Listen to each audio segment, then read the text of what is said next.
Tapi Jokowi itu dia tukang tipu.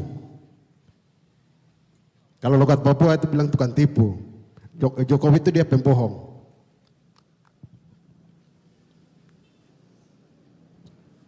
Karena apa kawan-kawan? Hasil dari reformasi itu Jokowi mengakomodir Wiranto jadi Menko Polhukam. Jokowi mengakomodir selanjutnya Jokowi mengakomodir Prabowo jadi Menhan. Ketika teman-teman ada yang mengkritisi sistem dan kelakuan oligarki, nanti akan ada respon-respon bahwa kamu bisa seenaknya bisa ngomong, gitu. Seenaknya bisa kritisi. Kalau zaman Orde Baru kamu diculik dan sebagainya begitu. Jadi saya mau bilang bahwa apa bedanya dengan zaman Orde Baru dengan hari ini begitu. Selagi Jokowi bisa mengakomodir penjahat-penjahat HAM, memberikan mereka jabatan dan sebagainya begitu. Jadi dalam kutip harapan kita untuk penyelesaian pelanggaran HAM itu tidak bisa terlaksana ketika Jokowi mengakomodir penjahat-penjahat HAM dan para pelaku itu terlibat dalam sistem itu sendiri kawan-kawan. Kemudian masa akhir jabatannya Jokowi mau menghilangkan dosa-dosanya. Dia mengakui 12 kasus pelanggaran HAM kawan-kawan. Saya kalau jadi presiden saya pikir saya sudah adili dan penjarakan Prabowo, Wiranto dan seterusnya.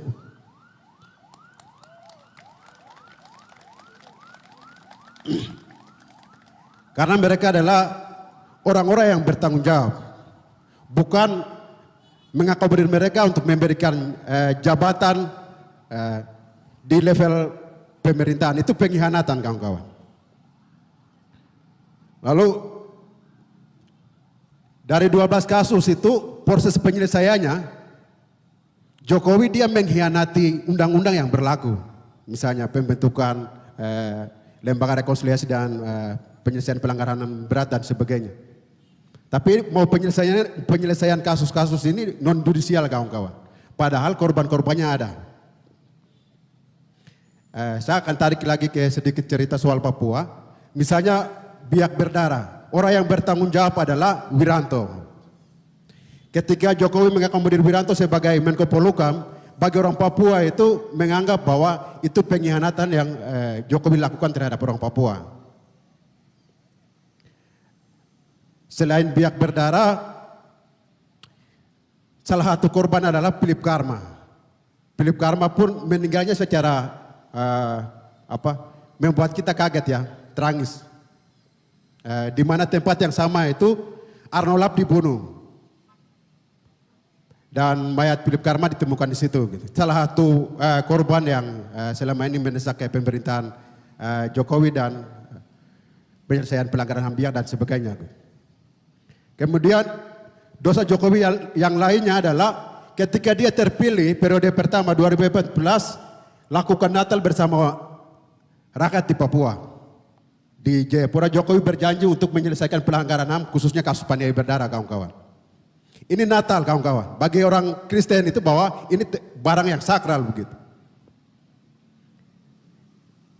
Janji Jokowi itu hasilnya apa? Hasilnya nol kawan-kawan, nol. Hasilnya nol.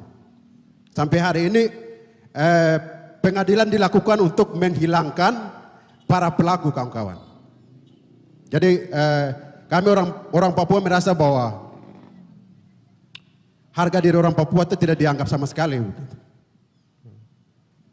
Kemudian zamannya Jokowi juga Pendeta Yeremias Sandamani dibunuh kawan-kawan di Intan Jaya. Yang hari ini kasus yang sama juga. Karena kepentingan eksploitasi di Blok Wabu kemarin kawan Haris dan Fathia dikriminalisasi oleh Luhut Panjaitan kawan-kawan.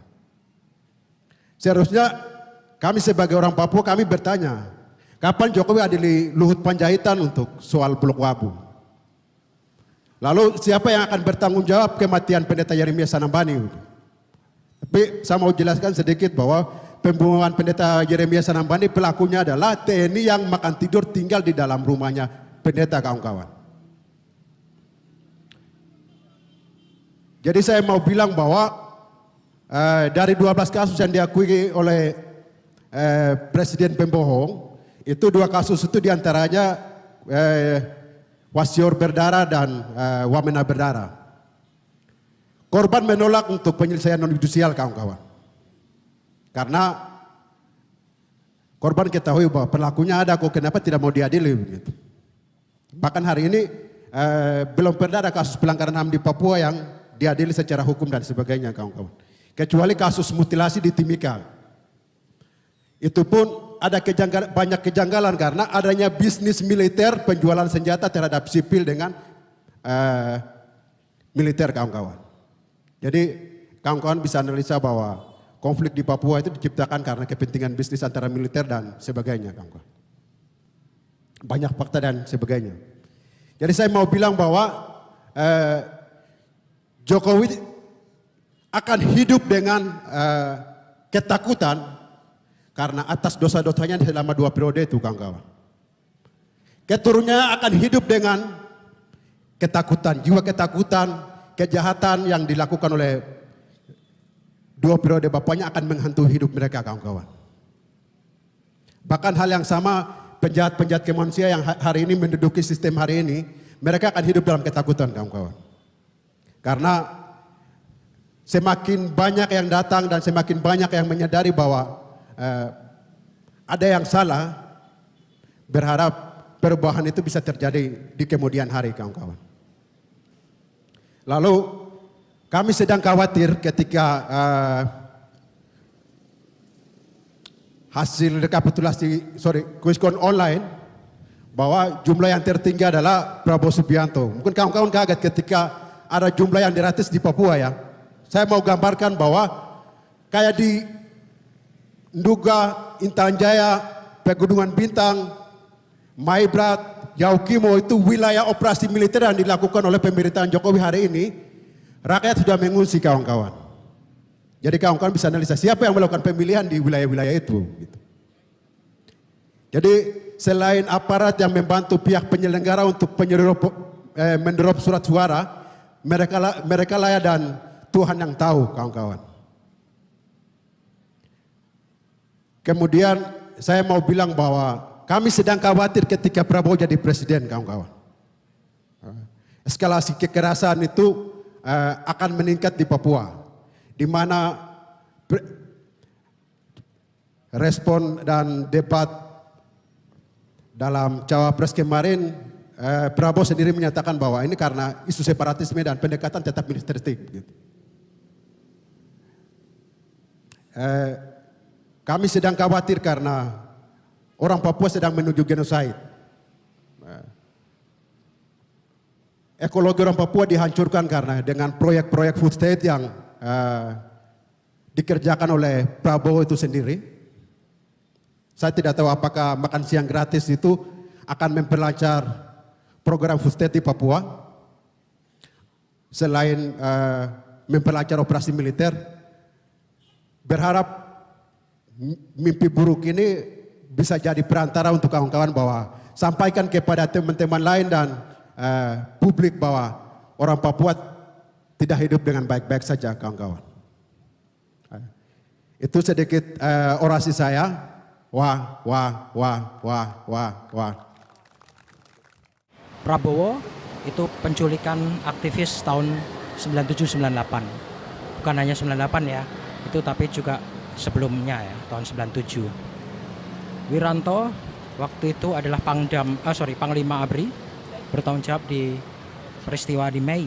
Di Mei teman-teman mendengar ya, ada kejahatan seksual juga yang menimpa masyarakat Indonesia dari etnis Tionghoa. Juga ada pengancaman toko-toko, ruko-ruko milik warga Indonesia, pengusaha dan pengusaha Tionghoa. Itu mereka harus membayar. Kalau tidak membayar, dibakar, rukonya dibakar. Jadi beberapa hari sebelumnya sudah diperingatkan dulu bahwa akan ada peristiwa pembakaran. Kalau mau aman harus membayar.